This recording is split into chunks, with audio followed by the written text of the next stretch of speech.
of Kyle neighbors near the dam on Goforth Road plan to unload complaints on the city of Buda in just a few minutes.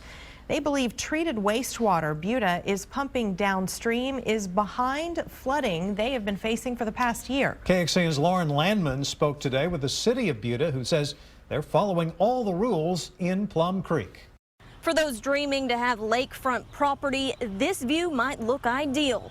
But those with homes on the banks have a much different outlook. Wastewater detention pond.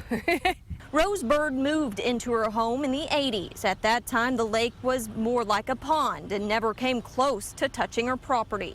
However, over the past couple of years, the pond grew, taking over much of her backyard and creeping into others.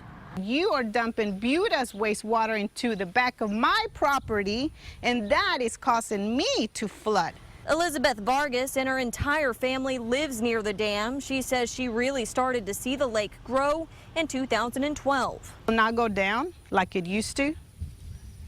And we were wondering ourselves, why is this creek not going down like it used to? Why is the water staying up so high? The city of Buda says it releases 1.5 million gallons of water per day down Plum Creek, where it ends at this dam.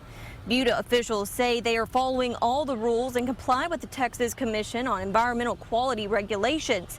Even so, neighbors worry if they don't stop, the lake will continue to rise and eventually take over their land. They need to stop dumping their water in our backyards. Reporting in Kyle, Lauren Landman, KXAN News. The wastewater treatment plant in Buda is preparing to expand. They say once construction is complete, they will have a permit that will allow them to pump 3.5 million gallons of water per day. That is more than double what they do right now. And if they were to explore another place to release the water, that permitting process would take almost 1 year. We reported here last week that neighbors near Goforth Dam were already on edge. That's because Hays County was preparing them to evacuate after all the recent rain. The dam that holds back the water on Plum Creek was constructed in the late 1960s. As more people began to move into the area, building homes downstream of the dam, the state reclassified it as a high hazard.